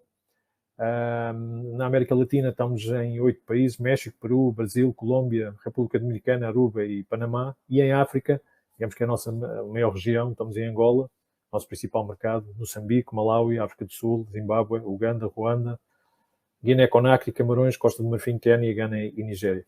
Basicamente, o grupo tem um volume de negócios, nós estamos a falar em euros, se calhar em dólares, nós temos um volume de 3 bilhões de dólares ou 3 mil milhões, e está dividida nas 3 regiões por um terço, 1 bilhão por cada região.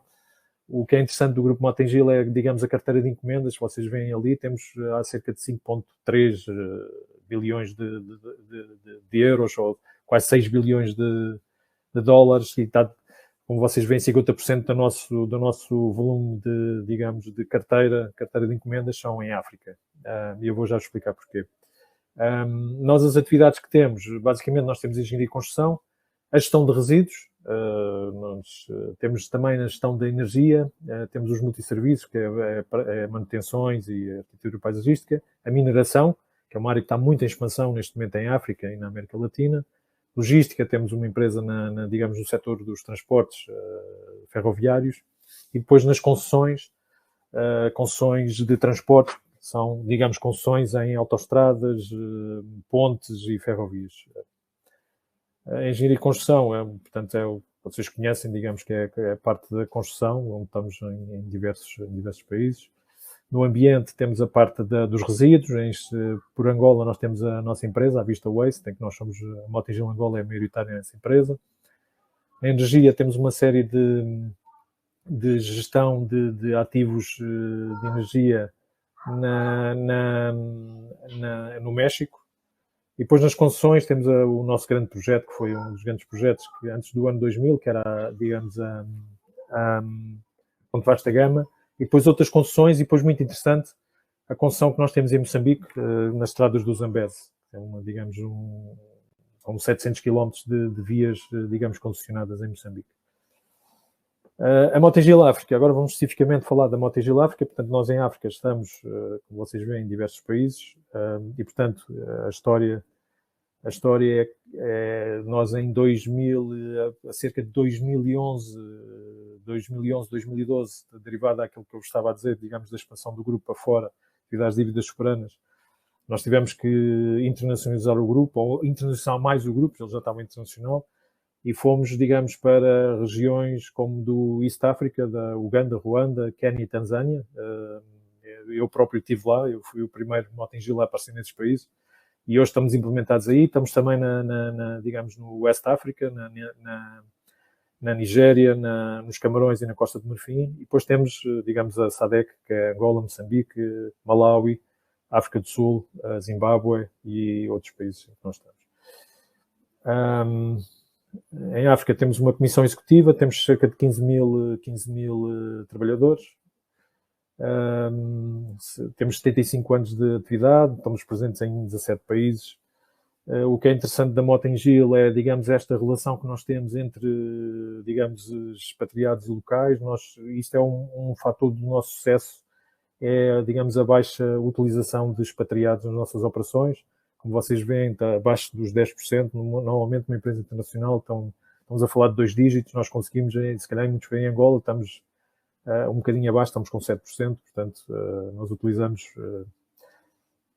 pronto, aqui é digamos, a nossa história em Angola, portanto, a fundação da Mota, o nosso principal projeto, que foi a construção do aeroporto 4 de Fevereiro, e que hoje nós estamos, digamos, no aeroporto novamente na reparação das pistas. As pistas vão ser reparadas por nós. Depois houve, digamos, em 1980, criou-se a empresa Paviterras, que era 50% do Estado, 50% da Mota.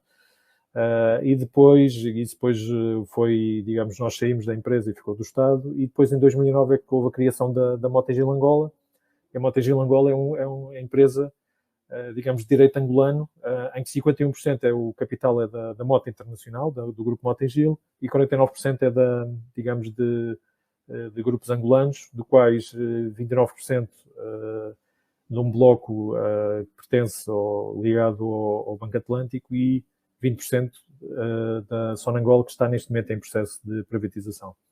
E, portanto, com a criação da Mota-Engil Angola, também criámos, digamos, uma série de indústrias. Nós temos uma indústria que é a Novicer e a Prefal, e, digamos, e outros negócios. Pronto, temos aqui, cá estamos na indústria, temos a Novicer, que é uma fábrica de tijolos cerâmicos, a Prefal de pré-fabricados, e também estamos ligados à automatriz, e depois associadas temos a Vista Waste, que é a nossa empresa de resíduos, que vocês conhecem, se viverem em Luanda, conhecem bem esta empresa. Nós, como estava a dizer, nós em Angola temos cerca de 4.100 trabalhadores e... Oi, peço desculpa. Estou aqui. Um erro. Oi, cá está. 4.100 colaboradores, quase, digamos, aquela, digamos, relação entre locais e expatriados. Nós, em Angola, também temos o maior volume de equipamento em África. Digamos, temos quase 3.000 máquinas, digamos, para trabalhar. E, portanto, são muito equipamento. Temos o nosso principal estaleiro, base de apoio em Viana. Temos um armazém altamente sofisticado, que nós construímos em 2012 e que nos permite ter uma grande eficiência nas nossas operações. Temos também digamos, as fábricas certificadas, a nova série da Prefal. Temos também um bom registro digamos, de segurança, que isto é muito importante, digamos, para a empresa, os indicadores de acidentes de trabalho. Somos certificados pela Bureau Veritas em Angola, e depois temos uma série de outras. Não é só construir, temos também outras unidades industriais, que são basicamente as pedreiras. Nós temos uma série delas ao longo do país. Unidades industriais de fabricação de asfalto e bituminosos. Temos também uma área de sinalização. E depois temos, como eu estava a dizer, nós em Angola estamos em 3 principais atividades. Construção, na mineração, no mining, e nos resíduos, com a Vista Waste. E no mining nós estamos neste momento, isto foi um processo, digamos, de ligação à Indiama. Nós estamos neste momento a explorar 2 minas e somos prestador de serviços para a Indiama. Estamos numa mina com alto sucesso na Lunda Sul, no Lucapa, com a Indiama. A Indiama é o nosso, digamos, dono da mina, e nós fazemos a prestação de serviços. Nós, para vocês entenderem, nós em África estamos neste momento a expansão na área da mineração. Nós somos o maior operador de minas em África, da prestação de serviços. Estamos com minas em Angola, estamos com minas em Moçambique, Paval, estamos com uma mina também na África do Sul, na Guiné-Conakry, no Mali, e vamos no futuro também ter 2 minas, uma no Ghana e outra no Sudão. Portanto, isto é a experiência que nós temos uma série de experiências, digamos. Aqui estão digamos, na área da mineração onde nós andamos. Temos também um laboratório certificado. Também temos a área de eletromecânica, a área da metalomecânica em Benguela, que é a nossa fábrica em Benguela. E depois temos a Prefal, que eu vos tinha falado, digamos, de pré-fabricados, a Novicer, que é a fábrica ali no Cacoaco de produtos cerâmicos. E depois temos também uma área muito importante na área da construção em Angola e em África, que é a questão das fundações de geotecnia. Também, desculpem, de vez em quando salta. No ambiente e serviços temos a nossa Vista Waste, portanto é a nossa empresa aqui, com uma experiência de 24 anos. E, portanto, a Vista é uma empresa que tem 1.300 colaboradores, tem uma área, nós sabemos, em Luanda, atua em Luanda, com 4 municípios e com quase 200. Eu queria vos mostrar algum do portfólio da Motengil Angola. A Motengil em Angola é conhecida, se calhar, por muito de vós, por só executar infraestruturas, o que não é verdade. Nós hoje estamos em todas as áreas da construção, desde edifícios, portanto, só para vos mostrar o que é que nós fizemos nos últimos anos. Isto é só nos últimos anos, nos últimos 3, 4 anos. O velório digamos, para o GPL, a cidade financeira para o Grupo Atlântico, portanto, foi construído por nós, a Imob Tower, digamos, um projeto de referência, a maior torre, as Luanda Towers para o Petrolífero, e o nosso ZIM, são 196 moradias, digamos, para o Ministério das Finanças. Outras áreas em que nós estamos, na área hospitalar, nós estamos a construir o maior hospital, digamos, em Cabinda, um projeto enorme, o Hospital Geral de Cabinda. Estamos a construir o Instituto Hematológico Pediátrico ali no Maria Pia. Construímos o ShopRite em Cabinda, e construímos também, digamos, no SUMB, o Centro de Formação para a Sonangol. E em Luanda, digamos, isto na área industrial, construímos as grandes moagens de Luanda e as grandes moagens do Lubito. Pronto, e na área das infraestruturas, cá temos o Aeroporto 4 de Fevereiro. Nós em Cabinda estamos a construir o novo quebra-mar de Cabinda, no aeroporto, também estivemos na reabilitação e na finalização da barragem do Calueque, e o nosso grande projeto, digamos, dos últimos anos foi a Baía de Luanda, digamos, este grande projeto associado à Mota-Engil.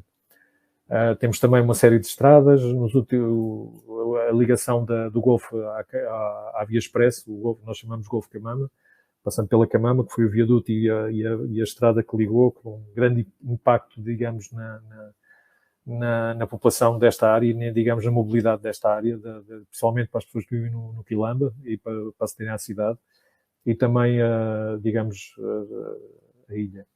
Também o outro projeto de referência que nós temos é a Ponta Cantumbela e também a estrada em Cabinda.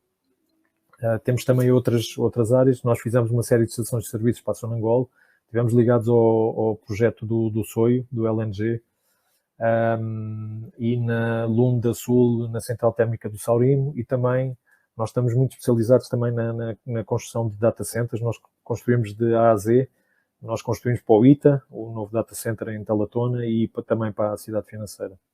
Pronto. E depois queria também falar um bocadinho sobre a responsabilidade social que a Mota-Engil tem através da Fundação da Manuel António da Mota. Queria igualmente, também para terminar a minha digamos, falar um bocadinho sobre a nossa ligação ao sistema financeiro.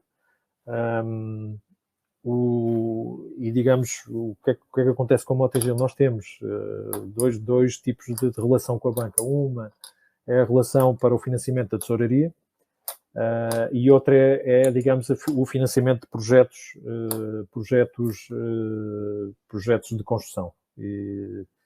E relativamente à tesouraria, nós, derivado, digamos, ao nosso principal cliente, que é o Estado, nós temos recebido nos últimos anos muitos títulos, digamos, e isso permite-nos, digamos, aceder, digamos, a créditos bancários, digamos, para a nossa atividade da tesouraria.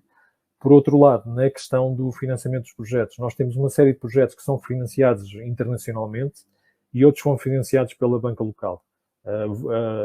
Para vos dar um exemplo, as ruas de Luanda foram financiadas pela banca local. A última, a fase 3 das ruas de Luanda, as ruas de Luanda tiveram 3 fases, a fase 1, fase 2 e fase 3.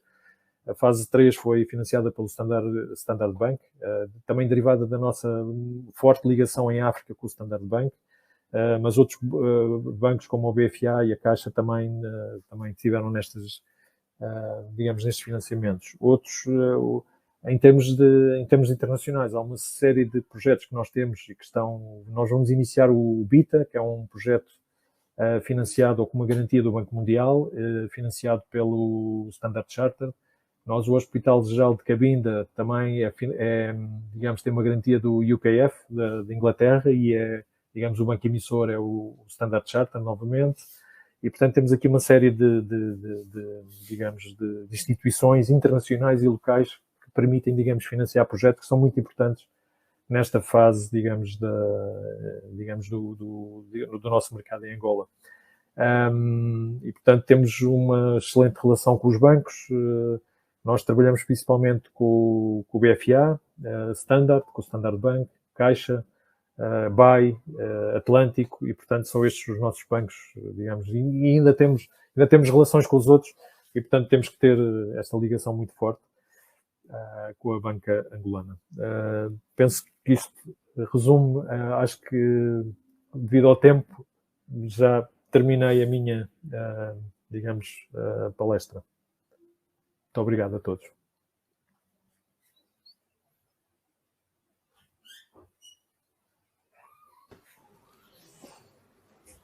Engenheiro Francisco França, muito obrigada pela relevante partilha, e já voltamos a si para responder as perguntas dos internautas. A seguir, teríamos a palestrante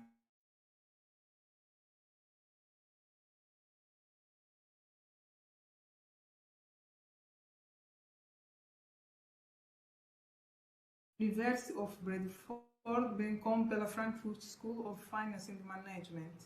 Atualmente é responsável principal de investimentos da African Development Bank da Costa do Marfim e é considerada pela African Shepherds uma das 100 pessoas mais influentes da África lusófona. Infelizmente, a doutora Neima Ferreira teve um imprevisto que a impossibilita de participar da nossa conversa. Mas como o nosso evento ficará gravado no YouTube, na página do nosso parceiro Media Partner, Media Room, nós vamos ainda assim endereçá-la em meu nome pessoal e no nome da MG Advogados, os parabéns pelo prêmio que recebeu pela WinTrade, que premia as entidades que têm influência na banca e finanças a nível internacional. Numa próxima oportunidade, teremos certamente a doutora Neima. Agora vamos passar para as perguntas, para a fase das perguntas. Como eu disse anteriormente, muitas das perguntas foram já respondidas pelos palestrantes no chat, mas agora vamos passar aquelas que ainda não foram respondidas.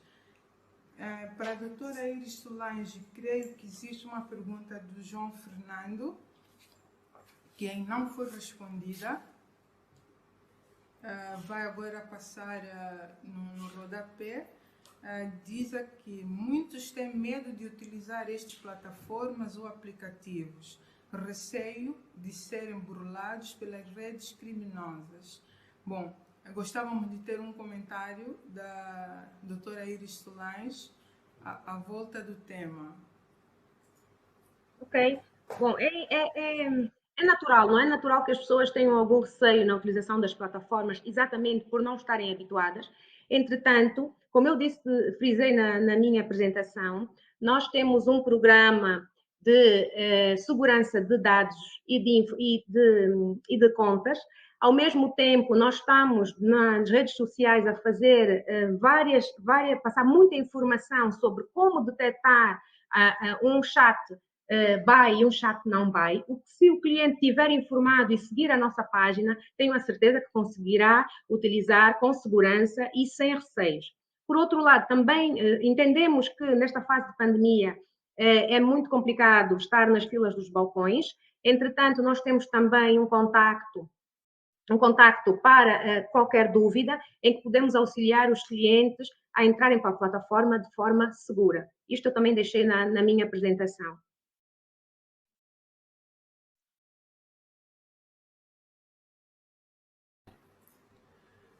Temos também uma pergunta não respondida ainda, do Sr. Kazumbo Shei para o Dr. Lourenço Felipe.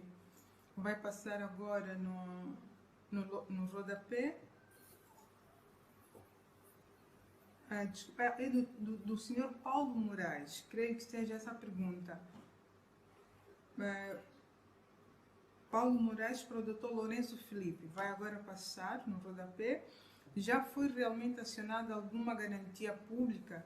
Se sim, qual foi o valor total do crédito mal parado já garantido pelo Fundo de Garantia de Crédito ao longo dos últimos 5 anos? Muito bem, obrigado pela pergunta, Sr. Paulo Moraes. Garantias públicas, sim, são acionadas. E quando ela...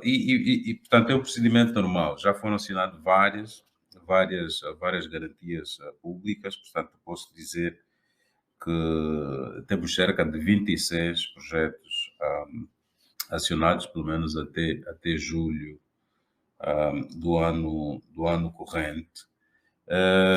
Mas também dizer que a taxa de sinistro do FGC é relativamente baixa. Portanto, os projetos muitas vezes falham por razões de vária ordem, mas por ser um sinistro é preciso olhar para as variáveis, para aquilo que causou portanto, a não realização do projeto conforme estabelecido antes de se proceder, digamos, ao cumprimento dos acionamentos. De um modo geral, a maior parte dos projetos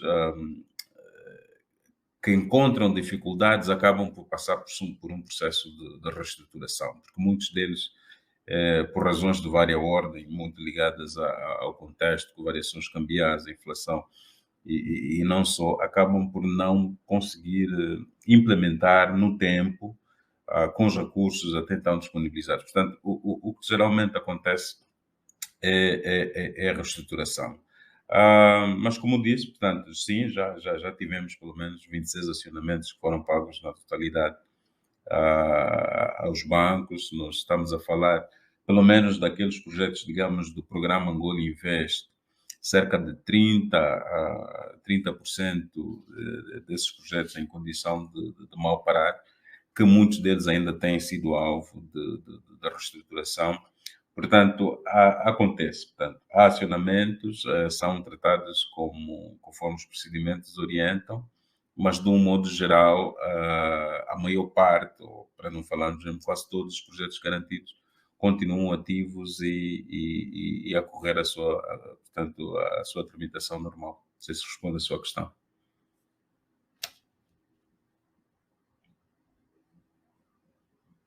Obrigada, Dr. Lourenço Felipe. Vamos passar a pergunta para o engenheiro Francisco Franco. Temos aqui a pergunta do Kazumbo Shei. O Kazumbo Shei quer saber qual é a atividade que a Motengil tem em termos de responsabilidade social em Angola.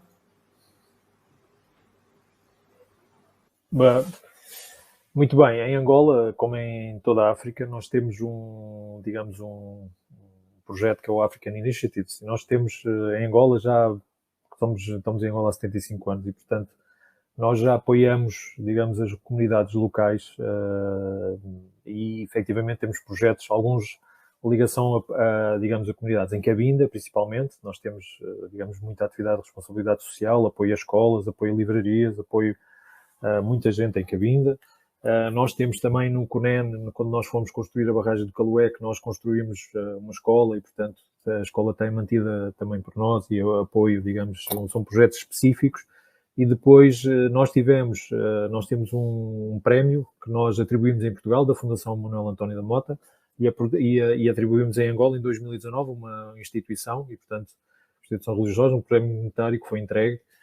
Não fizemos em 2020 por causa da pandemia, portanto vamos continuar com esse prémio. E, portanto, quem quiser candidatar-se, depois há de candidatar e vamos depois anunciar. Eu queria só deixar que isto, também está no relatório, digamos, do Grupo Motengil, no relatório de sustentabilidade, digamos, responsabilidade social. Nós, portanto, como somos uma empresa, estamos num grupo que está cotado em bolsa, temos também esta responsabilidade e temos que demonstrar que temos responsabilidade social nos países onde estamos e onde estamos. Penso que responda à pergunta do que foi posto. Sim, responde. Era a pergunta do Kazumbo. Kazumba. Está respondida, engenheiro. Obrigado. Estamos mesmo no final do nosso evento. Agradeço pela participação de todos e pelo enriquecimento do nosso debate. Mais uma vez, agradeço ao Dr. Rui Miguel pela abertura do segundo ciclo de webinars, à doutora Iris Solange Verdades, ao Dr. Lourenço Felipe, ao engenheiro Francisco Franca, seria também a doutora Neiva, mas infelizmente não pode, pela presença, partilha e conhecimento. Vou terminar agradecendo os nossos parceiros institucionais, o Banco Nacional de Angola, que foi representado pelo Dr. Rui Miguel, que procedeu à abertura do evento, a Comissão do Mercado de Capitais, a Agência Angolana de Regulação e Supervisão de Seguros, a Bolsa de Dívida e Valores de Angola, o Banco Angolano de Investimentos, a Media Room, a Tink Designer Gráfico, a PUS Transmissão ao Vivo e a HC Angola. A todos que nos acompanharam até o presente momento, o nosso muito obrigado.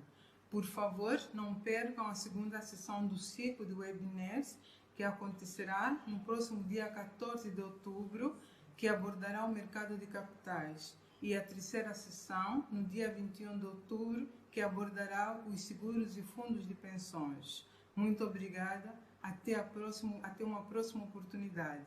Boa tarde.